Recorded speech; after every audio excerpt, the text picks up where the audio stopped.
In this section, we're going to look at Markov decision processes. Markov decision processes are models of sequential decision making, otherwise known as planning. We're going to look at a definition of Markov decision process. We're going to look at what solutions for Markov decision processes are, and we'll investigate a key approach to solving Markov decision processes using dynamic programming, known as value iteration. Let's get started. There are 5 learning outcomes of this part. The first is to be able to define what a Markov decision process is. The second is to identify situations in which Markov decision processes are a suitable model of a problem. The third is to explain how Bellman equations are solutions to MDP problems. The fourth is the ability to apply value iteration to problems, in particular to manually apply value iteration to small problems, and to implement value iteration to solve larger problems. And finally, the ability to be able to extract policies from value functions.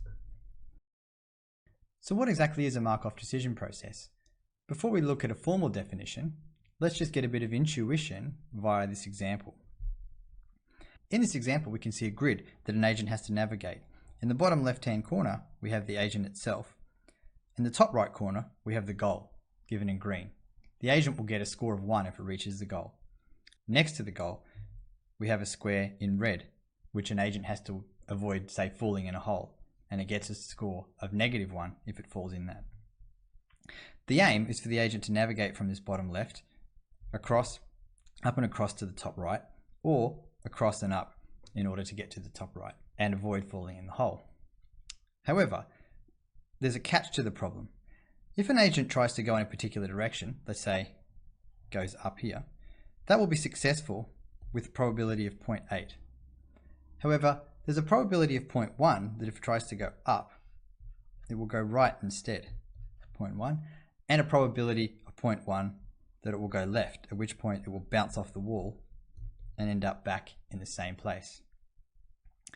In any of these cells, if an agent tries to go in a certain direction, like this, it will be successful with 0.8, and then it will turn right or left with 0.1, such as this,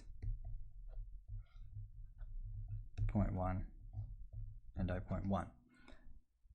As such, there's uncertainty when the agent takes an action, which the next state will be. So unlike in, for example, classical planning, where when an agent takes an action in a particular state, it can predict what the next state will be. In a Markov decision process, there's uncertainty about which state that will be. So this gives us the ability to model uncertainty in outcomes when we apply actions. So there are other examples that might be useful as well. For example, what if we try to schedule something on a cloud server and we're unsure whether we'll be added to the queue or we'll be able to execute it straight away? A second example might be a robot working in a disaster scenario where it's going around trying to detect whether there are dangerous substances on the ground. As it takes a sample and tries to measure that sample, it's unsure which substance it might detect. There might be, say, 5 or 6 different dangerous substances, and it's not sure which one of those it's going to detect a priori, but it might have some estimate of probability about which ones are likely to be in the environment. So this ability to measure uncertainty is what separates Markov decision processes from, for example, classical search problems. Now let's look at a more formal definition of Markov decision process. And when we do this, we're going to compare it to classical planning or classical search. They're quite similar, but they have a few differences that are important to point out. So in classical planning and in Markov decision processes, we have a set of states, S, which represents all the possible states in the world that we could possibly be in. We have an initial state, which we'll call S0, which is one of those states, and it's the state we're in at the start. In the example we saw of the Gridworld earlier, it's the bottom left-hand side. We have a set of actions A that are available to an agent, and we use this syntax here, A of S, to represent all the actions that are available in the set S. In classical planning, we have a transition function, which tells us, given a state S, if we apply action A, we will end up in state S prime. However, in Markov decision processes, remember, there's uncertainty about where we will end up. Therefore, we don't have a transition function like this. Instead, we have transition probabilities. These probabilities are expressed using the notation of conditional probability. You can find the background of conditional probability in the appendix of the notes. What this notation says is that if we apply action A in state S, then the probability that we'll end up in state S prime is given by this expression here. In any given state, if we sum up the probabilities of all the actions, they must sum to 1. This is how we define the uncertainty of action outcomes. We can have several actions where this probability is greater than 0. And in classical planning, we have a set of goal states and all of our actions have costs with them. In Markov decision processes, this is replaced with a reward function. A reward function is a function that gives us some reward that can be positive or negative, a positive or negative real number, that if we transition from state S using action A and result in state S prime, we will get this reward. In the Gridworld example, if we're in cell 2, and we transition right into the cell at the top right hand corner, we'll get a reward of 1. Alternatively, if we transition into the state below that, we'll get a reward of -1. So what we can actually say here is these 2 points, the goals and the action costs, are somewhat subsumed by the reward function. The reward function, if we have a goal we want to reach, we should give it a positive reward. And for action costs, we can give a negative reward every time we take an action that doesn't lead to a goal. Markov decision processes have one other element, which is a discount factor, gamma. The discount factor is effectively allowing us to prefer shorter plans over longer plans. We'll go into a bit more detail about that in a minute. What you need to know though is a Markov decision process consists of these things: a set of states, an initial state, some actions, transition probabilities, a reward function and discount factor. So let's go into a bit more detail about this idea of a discount factor. Recall from the previous slide that we have a discount factor gamma between 0 and 1. This discount factor models an assumption that we value rewards sooner rather than later. So we value rewards now more than we value rewards in the future. For example, if I promise to give you $100, would you prefer it today, or in a week, or in a year? You'd probably select to have it today. If you couldn't get it today, you'd select to have it in a week. Otherwise, you then have it in a year. The idea here is that as people, we tend to value rewards sooner rather than later. However, there's also a good technical reason, as we'll learn in this subject, why we might want to have a discount factor. So let's think about how it works. If we use the letter G to represent the rewards for an entire trace, then our rewards would look a little bit like this. Imagine we received a reward at step 1, which we'll call reward 1. We would get that reward. Then we received another reward at step 2 after our second action. What we would do is we would multiply that reward by gamma, our discount factor. If gamma was strictly less than 1, then that would mean that we'd value that reward slightly less than the reward at step 1. At the next action, we would multiply our reward 3, by gamma squared. Again, we value that even less than we value reward 2, and so on. At step 4, it would be cubed, etc. So in this case here, if we received a reward 5 at step 1, then we receive that reward 5. If we received the reward, for example, 10 at step 2, and our discount factor was 0.9, we would receive a reward of 9 rather than 10, and similarly for the other ones. What we can actually do is we can factor out this discount factor like so.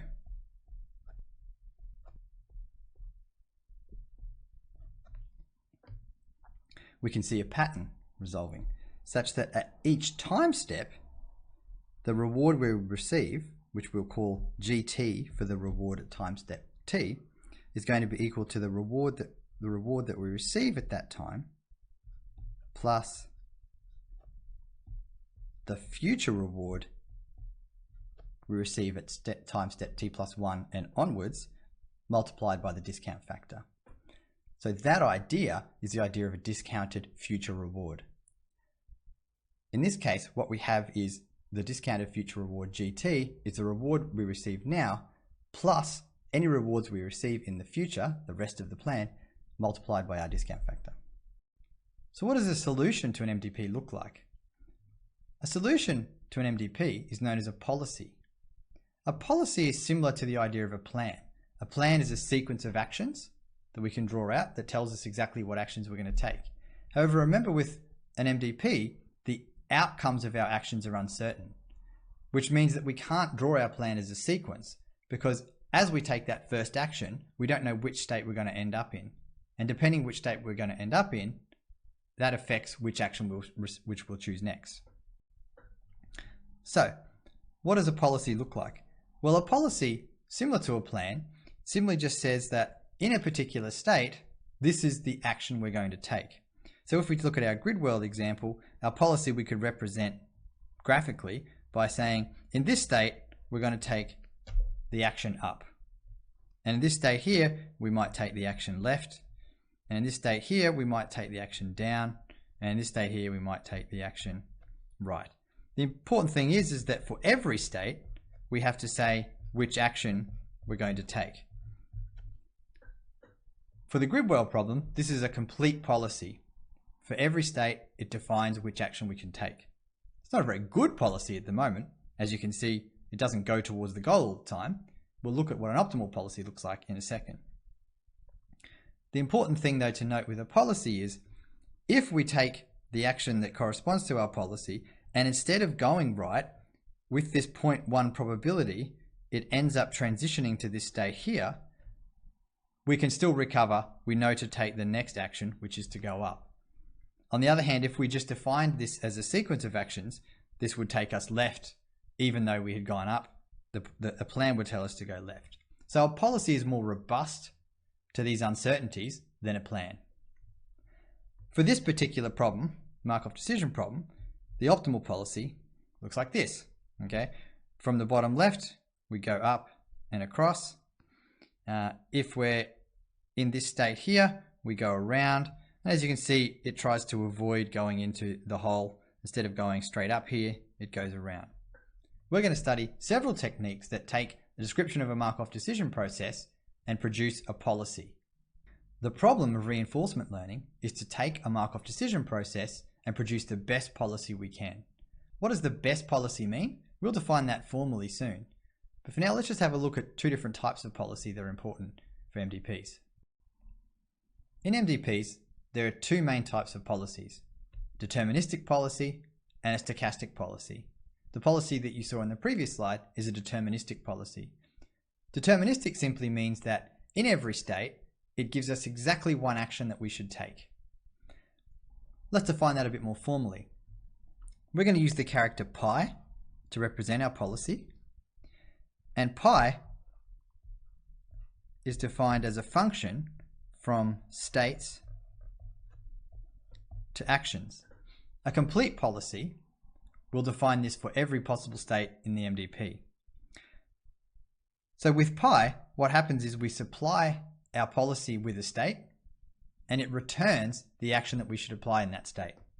It returns exactly one action, which makes it deterministic. The other type of policy is a stochastic policy. A stochastic policy doesn't give us one action. It gives us several actions with a probability distribution over those actions. Formally, it's defined as pi, but it takes two parameters, a state and an action. And instead of giving us an action back, it takes pairs of state and actions and returns a real number somewhere between 0 and 1 that rates the probability of selecting action A in state S. This is what makes it stochastic. We're not going to go into details now of when you would use deterministic versus a stochastic policy, but later on we'll use stochastic policies in order to help us search for good solutions. The important thing to remember now is that a deterministic policy takes a state and tells us which action to take, and a stochastic policy gives us a probability distribution over actions, and we should sample the action based on that probability distribution. Policies aren't graphical. The example we saw in the Gridworld, we drew arrows on an image in order to represent a policy. They're represented in different ways. Here's a really simple way to represent a policy, a deterministic policy. It's just simply using something like a dictionary data structure. All we do is take the state, which in this case would be the agent is at coordinates 0, 0, that's the bottom left coordinates of Gridworld, and it maps to which action we should take in that state, move up. If we're at 2, 2, which is the state just to the left of the goal, it's going to tell us to move right. Later on in the subject, we'll look at more sophisticated versions of policies that are actual functions that we learn using machine learning. In these cases, we can represent the policy much more succinctly than we can here. For the Gridworld example, a dictionary works just fine. But when we have a massive number of states, for example, an infinite number of states, we can't represent it using a dictionary any longer. But for now, just think of a policy as a mapping from a state to an action. Next, we're going to define what an optimal solution is for an MDP. But before we do that, let's just revisit an idea that you might be familiar with, called the expected return. A very similar concept known as expected reward is important for MDPs. We're going to do it via a short quiz. Now, imagine that you've broken into a warehouse and you can steal a box of iPhones or a box of Samsung phones, and you're going to try and sell them. You can only carry one box, so you have to decide which one you're going to steal, the iPhones or the Samsung. So for the iPhones, you believe there's about a 20% chance you can sell them each for $500, or an 80% chance you can sell them each for $250. For now, let's just assume that we're going to sell the entire box at the same price. Similarly, for the Samsung, you believe there's about a 50% chance that you'll sell them each for $500, or a 50% chance that you'll sell them for $200. Which box should you take if you want to maximize your expected return? The iPhone or the Samsung? Okay, so how did you go? Did you choose the iPhone or the Samsung? Well, I'm going to show you how to briefly calculate this idea just to give you the refresher on expected return. An expected return is simply taking all the possible options, taking the return that we get from those options, multiplying them by their probability and summing these together. So for example, in the iPhone case, what we have is that we have a 20% chance that we would sell the iPhone at $500, 0.2, and we multiply that by the $500. Then we add this to the 0.8 chance, the 80% chance that we'd sell the phones for $250. And the total that we'd receive for these two together would be $300. I'll leave you to do the maths for yourself. On the Samsung, we could do a similar calculation, 0.5 times 500 plus 0.5 times 200. If we do the calculations correctly on that, we'd find that the expected return is $350. So in this case here, it's better to take the Samsung and try to sell them because our expected return is going to be higher, $350 instead of $300. Now that's not going to be our actual return. It might turn out that we take the Samsung and we sell them for $200, when if we had taken the iPhone, we would have sold them for $500.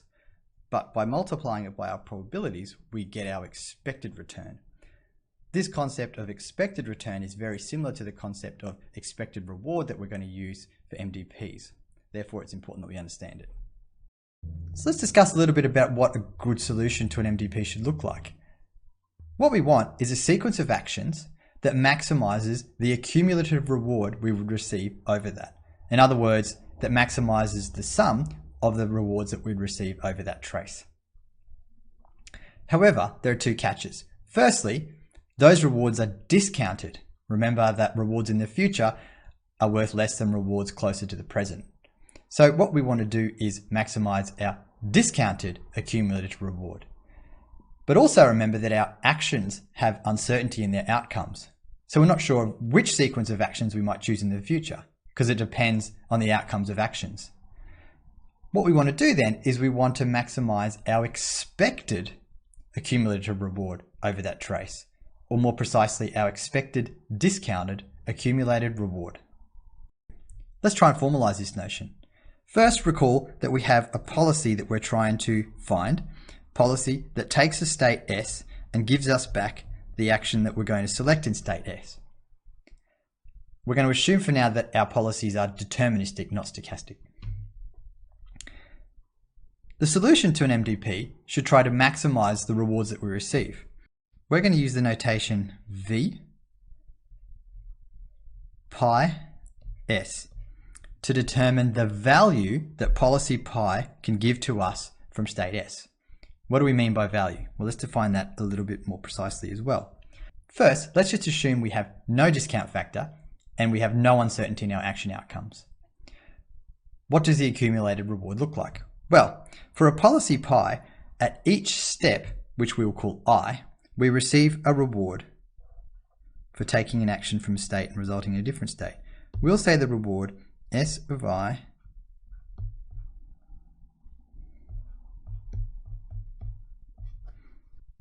we receive the reward from transitioning from state Si using action I to state Si plus 1, where that action is the action given to us by our policy, like so.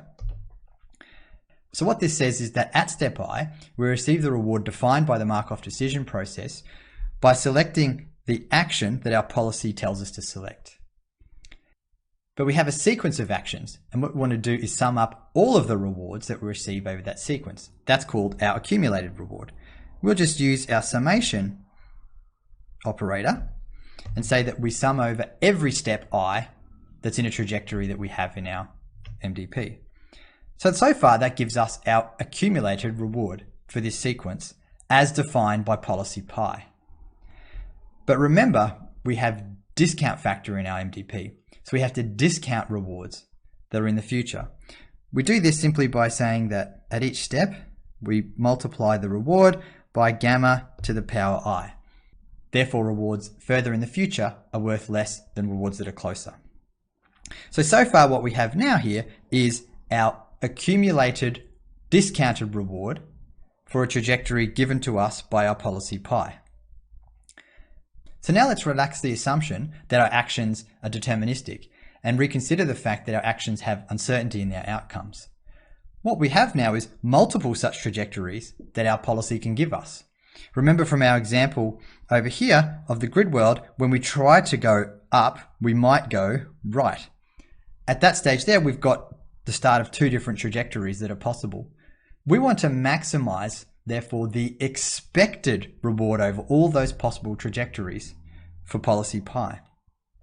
We model this using the expectation function E, and put the brackets all the way around this here.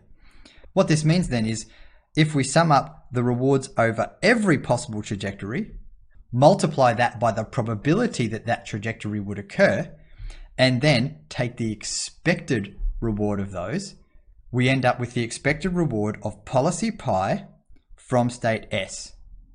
We define this as the value of the policy from state S. To solve an MDP, what we want to do is we want to try and find the policy P such that it maximizes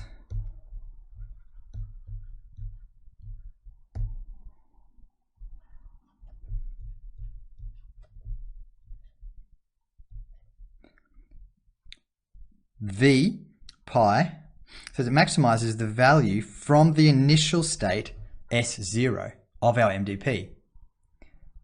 So let's recap what we've got here. What we have is an ability to calculate the accumulated reward of a trace given by our policy pi. And if we assume that we have uncertainty in our action outcomes, we take the expected cumulative reward discounted by our discount factor here. The job of trying to solve an MDP is trying to find the policy pi that maximizes this value here. If we want to calculate the value of a policy pi, one way to do that is to look at every possible sequence of actions that's possible from pi and simply sum up the expected return from that. However, this is infeasible for even the smallest examples. If we look at Gridworld on the right here, which is tiny by realistic standards, what we can see here is the agent could simply iterate around this loop an infinite number of times, and therefore we have an infinite number of possible trajectories. Next up, we'll look at a more principled way to define the value of a policy from a state without having to sample all possible trajectories of an MDP. Okay, so what is an optimal solution to an MDP? An optimal solution to an MDP is defined by the Bellman equation. This is named after Richard E. Bellman, who is the person who came up with the idea of dynamic programming. And dynamic programming is one of the approaches we're going to use to solve MDPs as well. The Bellman equation defines the value V of every state S. If we have the value of every possible state, then the idea is we can use that value in order to select the actions that maximize the value of the next state in our plan. How do we define the value of that state? Well, let's think a little bit about what we have to do. The value of the state is going to be based on the actions that we can take from that state. If there are good actions from that state that lead us to good rewards, then that means that we're going to receive a good value for that state. If all the actions are bad, then that's obviously going to be a bad state. So let's think a little bit about how we might define the value of an action from a state. Okay, so thinking back to what happens when we select an action, what do we receive?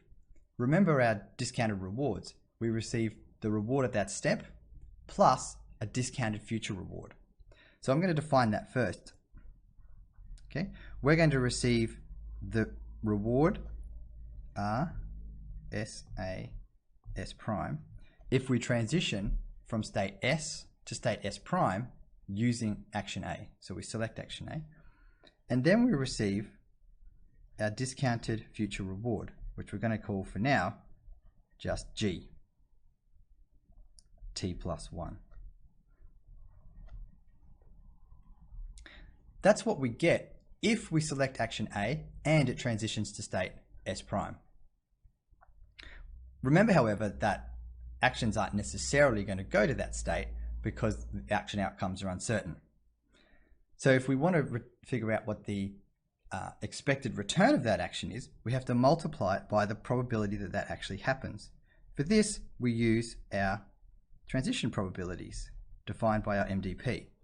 Now remember, this expression here comes from our definition of MDP, and it is like our transition function, but it's a probabilistic transition function. So here, what we have is if we select action A and it takes us from state S to state S prime, then take the probability that that would happen and multiply it by our discounted future reward. Okay, so far that makes sense, right? We select an action and it takes us to a state, and the probability of it taking to that state is sometimes less than 1. So we multiply the reward that we receive by the probability. We have to remember that if we select action A, there are multiple possible outcomes, and we don't know which one is going to happen before we execute the action. Similar to the idea of expected return, we can define the expected reward of an action by summing up the outcomes of all those actions multiplied by the probability that they will occur. Now we already have the outcome of the action, or the reward we receive, multiplied by the probability, so all we need to do is sum up over the different possible outcomes that can occur here.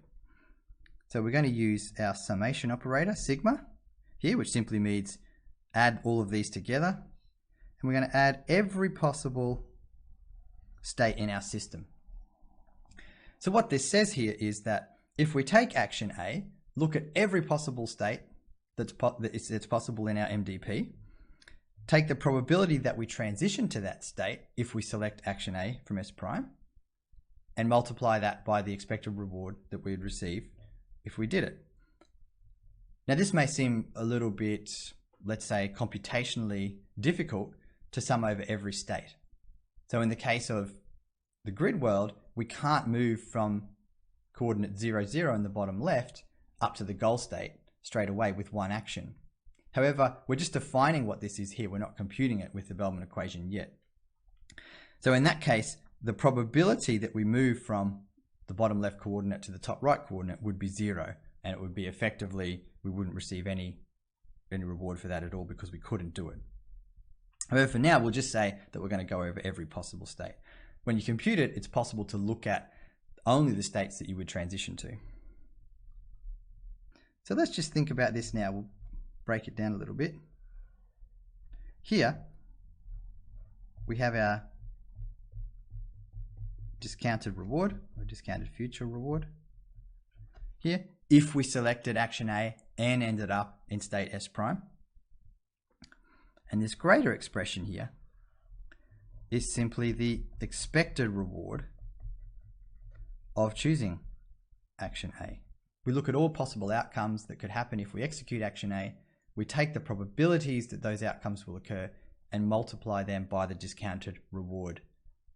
Then we sum all those together and we get the expected reward of executing action A. So if we're in state S and we did this for every action that was possible from state S, we would have the expected reward for all of those actions, for each of those actions here. Like I said earlier, the value of the state is going to depend on how good the actions are from that state. But how would we define precisely the value of that state? Well, Bellman defines it quite simply and just says it's the best action from that state. So we take the action that maximizes our expected reward, and the value of that action is the value of the state. This is how Bellman defines the value of a state. Take the action that maximizes our expected reward. If we had this for every possible state in the system, then we could effectively trace a plan through that tries to follow the high reward states. However, there's a catch here. At this point here, I've defined GT plus 1 as being the future reward that we receive from state S prime. But how can we possibly estimate what that is? Well, in this case here, it's telling us the discounted future reward of a particular plan that we would take. But we don't know a priori which plan is going to be selected, so we can't use this value here. What can we use? Well, we can use the value of the state S prime, V of S prime, which is defined itself by the Bellman equation. So now what we talk about when we talk about discounted future reward is the reward we receive immediately plus the discounted by gamma reward of the state that we end up in, S prime, that we transition to. So we can see here that the Bellman equation is recursive. The value of state S can depend on other states, such as S prime, but also the value of S prime can depend on the value of S. So we have this recursive definition here. Turns out this is part of what's tricky in solving MDPs, but we'll look at different techniques throughout this on how to solve it using various methods. Now let's look at an algorithm for solving MDPs. First off, we're going to look at value iteration. We choose value iteration because it's a very simple mapping from Bellman equations to value iteration.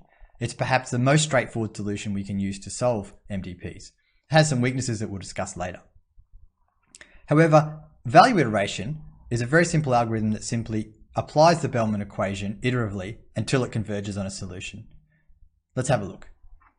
So here we have the algorithm for value iteration on the slide. I'm going to ignore some of the steps in the algorithm for now and come back to them later. The input to the value iteration algorithm is a Markov decision process. The output is a value function of the type that we've seen earlier. Value iteration is a very simple algorithm, and it does the following steps. First, as we can see on this first line here,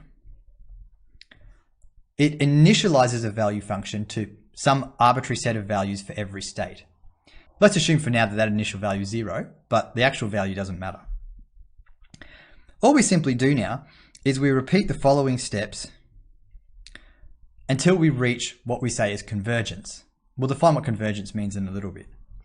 For now, we're going to skip this line here, and we're going to look at what happens inside this iteration. In each iteration, we go through every possible state, and all we simply do is we apply the Bellman equation to that state. We define V prime of a state S to be the value of the action that maximizes the expected return at that state S. This is a simple application of the Bellman equation. In this case here though, because of the recursive nature of the Bellman equation, what we're actually doing is we're creating a new value function v prime that uses the previous value function, just v. Once we've done that for every possible state, at the end, we simply say that v becomes v prime. We then iterate over that loop again. This is what's known as dynamic programming. We're using the solution of a previous iteration to help solve the new iteration. This will iteratively improve our solution as we go. What happens is that we continue doing this until we reach what we say is convergence. What does convergence actually mean? Well, what convergence means in theory is that we go around this loop over and over until the values in v and v prime are the same at the end of a loop. In other words, we get no change in the values of states. Once we reach a situation where v and v prime are the same, any new iterations over this won't change the values in v. At that point there, we've converged to what's called an optimal solution. We have an optimal value function. However, in practice, that can be an infinitely long process. The values can get better and better, but only by very small amounts.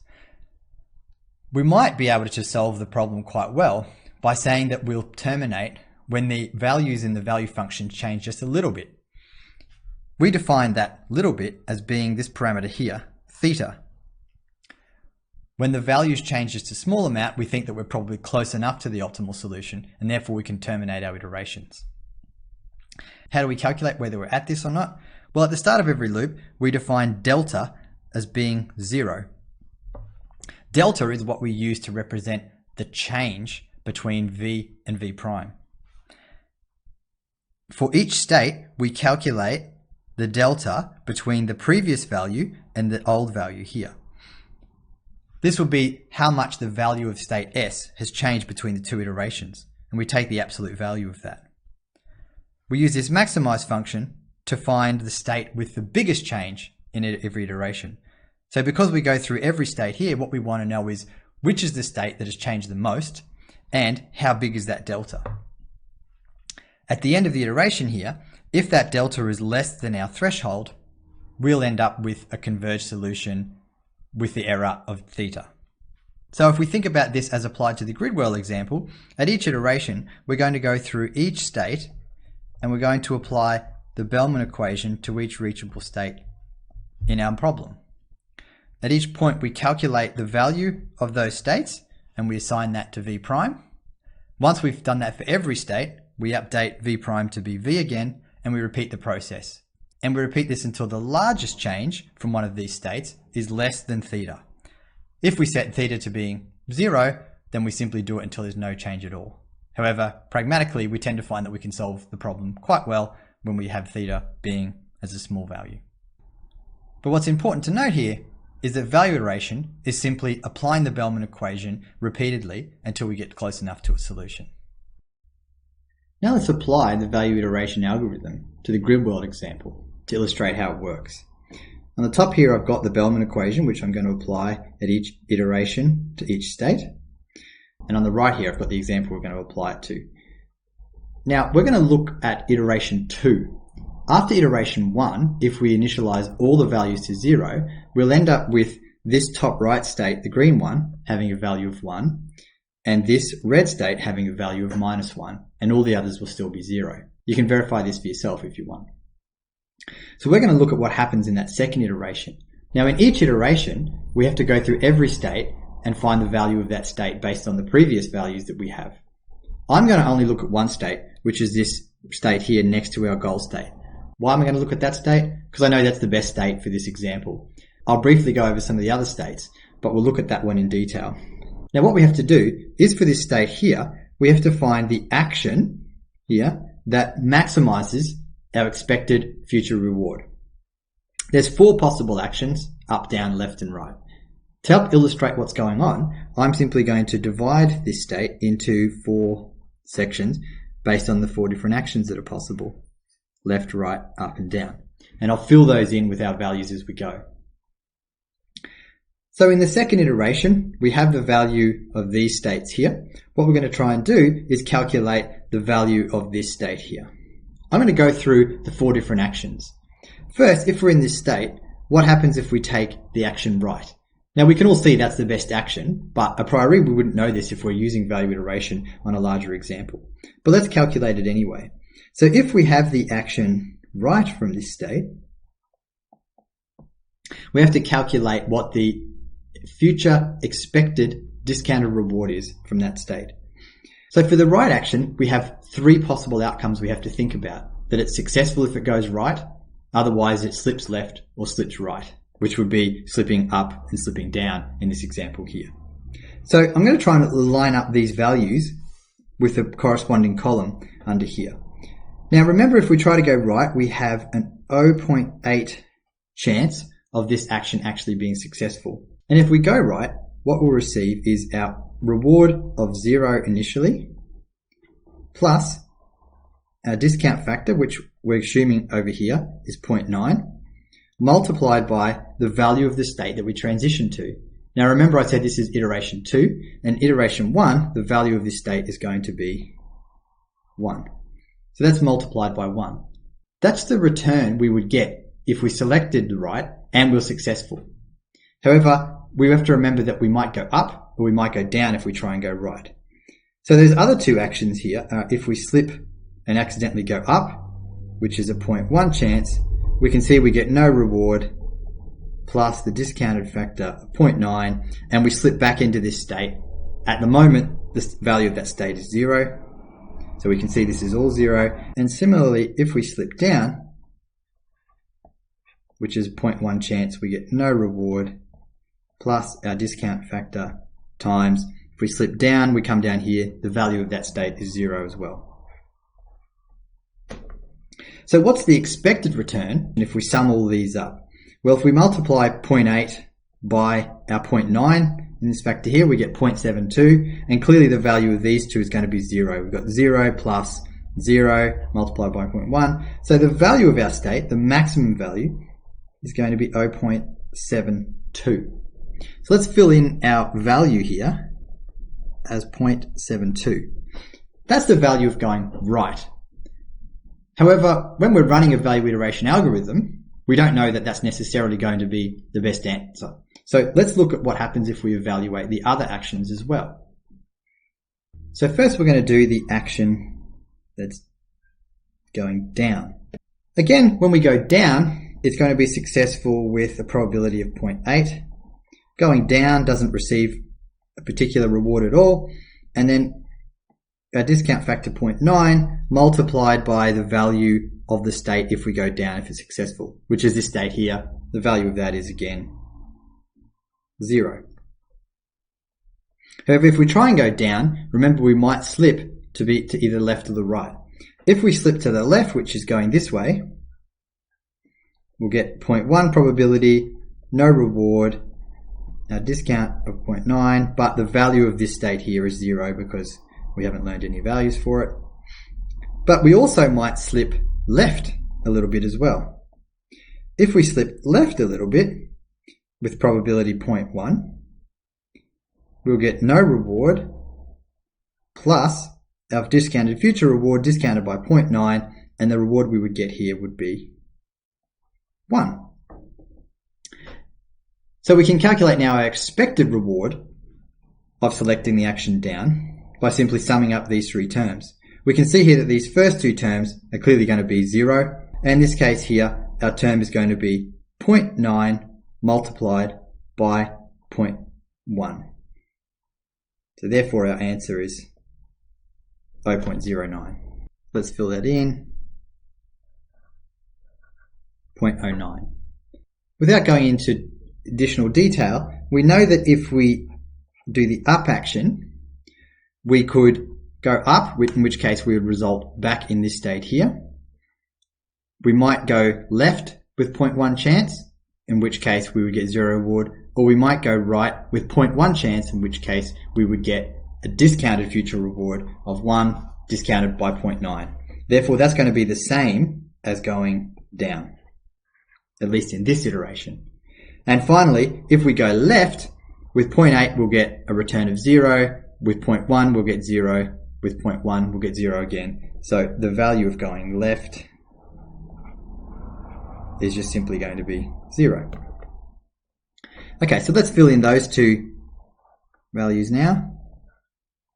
Now what we have in this top right corner is the expected return of each of the actions if we chose them. Now, as we knew intuitively, going right is going to be the best action. And we can see here it gives us value 0.72, which is clearly the action that maximizes the expected future reward. Therefore, in this case, V of S for that state would be 0.72.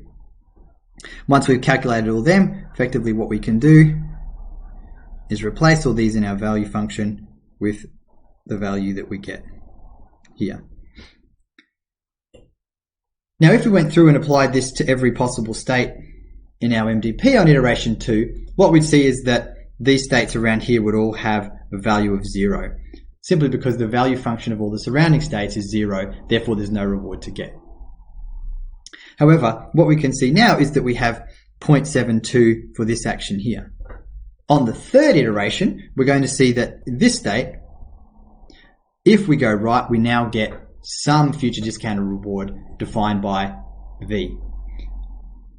What we see is that our value function is slowly going to learn good values for this problem.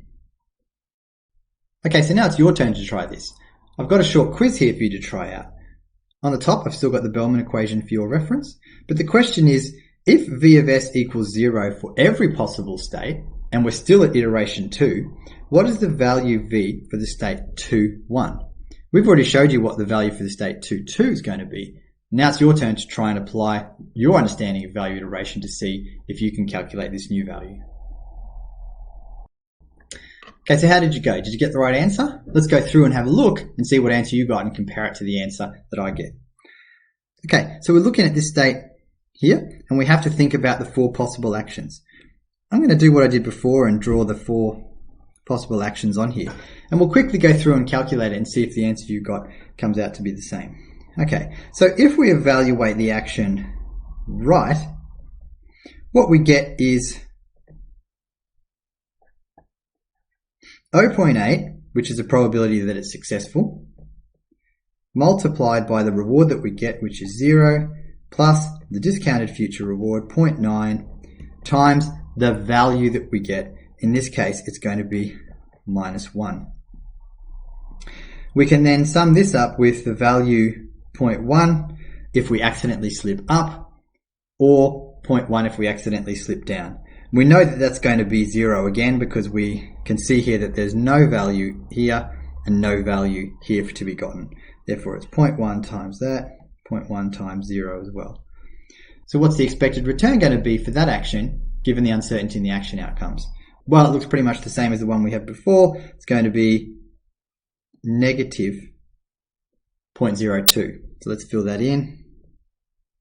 Negative 0.02. Next, let's do the down action. The down action, again, with 0.8 probability, that's going to be successful, giving us no immediate reward, plus 0.9 times the value of that state down here, which is 0, plus it's going to give us 0.1 probability if we try and go down that it accidentally slips into the hole, which gives us no reward, plus a discounted future reward, 0.9 times 0.1, plus 0.1 chance that it slips to the right, in which case it's going to bounce into the wall and remain in that state. 0.9 times 0, which is simply 0. So this first expression and this expression are both 0. So we simply have to look at this middle expression here, which is going to be -9 future discounted reward times 0.1, 0.09. We can see clearly that if we use the up action, we're going to similarly get 0.09. And if we use the left action, all that's going to happen is that with 0.8, we're going to end up back in this state ourselves. With 0.1, we can go down. With 0.1, we can go up, which both give us 0 rewards. So left is going to be 0. So therefore, what is the solution to the Bellman equation here, given that we want the action that maximizes our value? Well, the value f of 0 for this particular state is going to be 0 still. So the answer to our question is 0. Is that the answer that you got? If not, let's look at why you might not have got the right answer. Okay, I filled in this right-hand side here with our different values. You might have answered negative 0.72. That intuitively seems like the right answer. Because 0.72 was the value of this state, and we got a lot of that value by going right into the good state, we can imagine that if we have the symmetric problem here where we're going right into the red state, that the value would be 0.72. If you thought that, however, the one thing you missed out on was that we need to take the action that maximizes the future expected return. The action that maximizes the future expected return when we're at this state here is left, which is 0. However, that's not the same as the action that maximizes the future return here, which is right. This is simply because there's a negative reward here and a positive reward there. So that might have caught you out. If you said the answer was something along the lines of 0.528, if you did that, you may have forgotten that we don't update the value function, v prime, based on other values in v prime. We update them based on v, which is the value function we got in the previous iteration. So in that case, when you evaluated, for example, the action up, you might have thought that this was the value of vs prime. But in iteration 2, the value of this state is still 0 in v, even though it's 0.72 in v prime. Don't forget that. And finally, you might have said that the answer is perhaps negative 0.09. Intuitively, what you might have said is, we know that the best action is to go up, therefore I'll choose the value of the up action from this state here. And that's true. In the final policy, the best action is to go up. However, at this particular point in time, at iteration 2 using value iteration, we don't yet know that. And in fact, going up is not the best action. We will see later on that as the algorithm converges towards the optimal solution, that indeed does become the best action, but it's not the case at iteration 2. Okay, now that we've looked at an example manually, let's look at how value iteration converges towards the optimal solution using the implementation and visualization from the notes. As we can see here, we're starting at iteration 1, where the value of the top right state is 1, and the value of the state underneath it, the whole, is -1. We're going to step through and look at multiple iterations of value iteration. So if we step through here after the first iteration, we'll see that our value function is indeed 0.72 in the top right, which is what we manually calculated, and also that at this state here it's still 0. If we step to the next state, we see that the two states either side of the state we've just got also receive some value. This is because that expression, v of s prime, the future expected reward, now has some value to reach to from these states here, which is the one we've updated. However, we also see that the top right state has converged a little bit further towards the optimal solution, going from 0.72 to 0.78. As we step through, we see that the value starts to spread from the rewards that we receive here out to the remaining states. We step through a little bit further, we see that these iteratively get further and further towards the optimal value. If we just press play here now and watch it iterate through, we can see that the values are slowly updating. But after around about 15 or 20 iterations, we don't see any change. What's actually happening is there is change going on underneath, but the changes are so small that they don't have a corresponding value at 2 decimal places. So let's just pause it here and look back at the start as to what happened. So let's just watch this again and note how the rewards spread out from the state at the top right into the other states here. At this situation, we see why the discount factor gamma becomes useful. If we didn't have the discount factor gamma, each of these states would eventually converge to the value 1.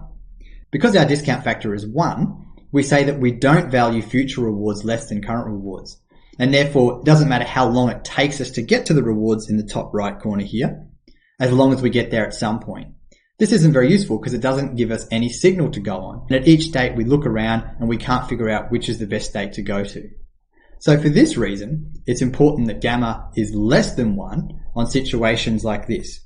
We could model it slightly differently, by giving a small negative reward every time we select an action that doesn't go into the goal state. This would have the same effect in that it would encourage shorter paths rather than longer paths.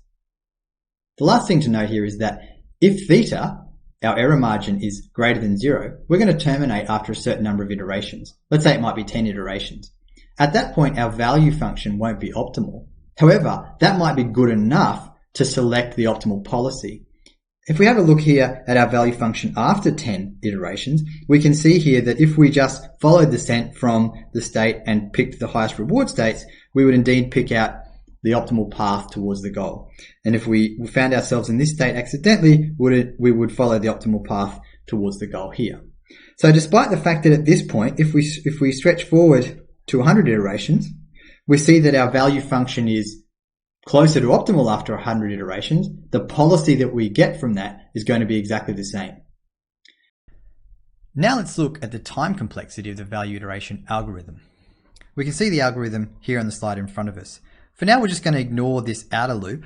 This is the actual iteration part of the algorithm that iterates until we converge, and we're just going to analyze this inner loop here. Well, first we can see with the inner loop that what we have to do is iterate for every state in S. Therefore, this outer loop here is going to execute S number of times, where S is the set of states. For each one of these states, the main operation is to do the Bellman equation update here. The main operation in this loop is the Bellman equation update. In this case here, we have to look at the complexity of this calculating this expression. Well, first we can see that we have to find the best action.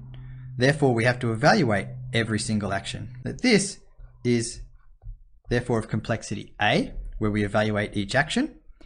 Then for every action, we have to evaluate the expected return if we took that action for every possible outcome. In the worst case, we have to evaluate every possible state.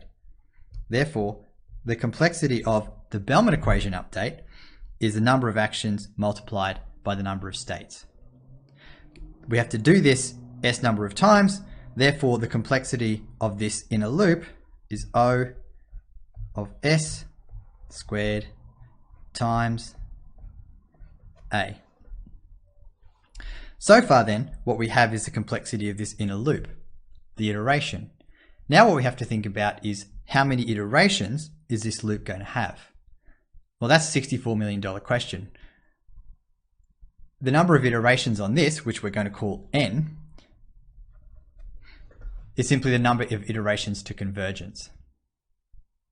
There are three factors that influence how many iterations we have. The first is largely the number of states. As we saw in the convergence, the rewards sort of propagate out from the reward states into the other states that have no reward. So the first factor that influences this is the number of states. The second factor is the theta here. Clearly a very small theta leaves less room for error and therefore is going to require more iterations until we reach it. A higher value of theta will terminate earlier. And the third one is gamma, our discount factor. Why does this play a part? Well, intuitively you can kind of think of it like this. If gamma is very high, that means we have to kind of search further into the future for rewards that might play a part. On the other hand, if gamma is very low, for example 0, we don't have to look into the future at all to find out what the future rewards are. Therefore, gamma can play some part in how many iterations we require in value iteration. So what this really means is that the entire complexity here can be summarized by S, the number of states, squared, multiplied by the number of actions, multiplied by the number of iterations. Okay, so if we use value iteration, or in fact some of the other methods we'll talk about later, how do we use this information in order to decide how to act?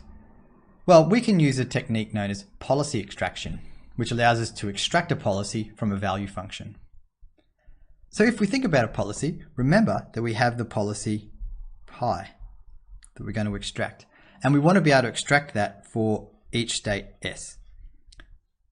We're assuming here that a policy is deterministic. What action should we select? Well, intuitively, what we have to do is select the action that maximizes our expected reward. But what's that going to be? Well, it's just more or less another application of the Bellman equation. What we have to select is the action, which we'll say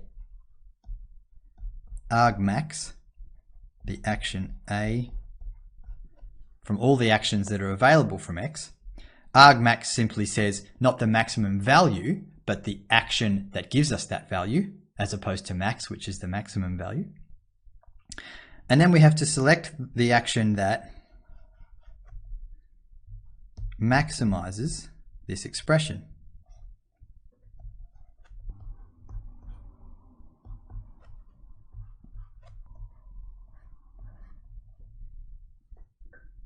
This looks a lot like our Bellman equation. The only difference is, instead of selecting the value that maximizes it, we select the actual action. Therefore, the policy is defined as, at state S, take the action that maximizes the expected return. Wait. We've just done value iteration, and then to extract the policy, we do another iteration of value iteration. What new information does this give us? Why don't we just choose the action that takes us to the best state? Great question. Well, the reason is that we learn a value function, so we just know the value of states. We can choose the action that leads to the best state, but remember, we don't know if that action will result in that state. What if the best state has, say, a low probability of occurring? So you mean that if we choose the action that leads to the best state, the probability of going to that state may be so low that the value of another action is in fact better. Exactly. Why don't we construct an example together? Okay, so we have two actions, A and B, each with two outcomes. Action A has outcome S with probability 0.1 and with a value of 100, and also has outcome S prime with probability 0.9 and a value 0. Then action B has an outcome T with probability 0.5 and a value of 50, and an outcome T prime with probability 0.5 and value 90. Good, right, so action A leads to the best state, the value of 100. But what happens if we apply policy iteration? Okay, so we just calculate the expected reward using policy extraction. Action A's expected reward is 0.1 times 100 plus 0, which is 10. Action B's is 0.5 times 50 plus 0.5 times 90, which is 70. Therefore, action B is better. Good. So what do we learn from that? Well, we learn that because we have the values of the states in our value function, but we don't have the probabilities of those states occurring, we need to calculate the expected reward again using policy extraction. Perfect. So in this section, we looked at Markov Decision Processes, known as MDPs. We looked at what a solution to a Markov decision process should be, and we studied the Bellman equation, which helps us define what the value of states can be. Then we looked at value iteration, an algorithm based on dynamic programming that uses the Bellman equation and applies it repeatedly until it comes up with a value function that converges on the optimal value function or on something that's hopefully very close to the optimal value function. We then looked at policy extraction, which, given a value function, allows us to extract a policy that can be used to define behavior for an agent. If the value function is optimal, then the policy will be optimal. If the value function is not optimal, the policy may still be optimal if our value function is good enough. Later on, we'll be looking at other techniques for solving MDPs that relax some of the assumptions that value iteration has. They'll have different strengths and weaknesses compared to value iteration, and it really depends on the type of problem you have and the information you have at hand as to which technique you should choose.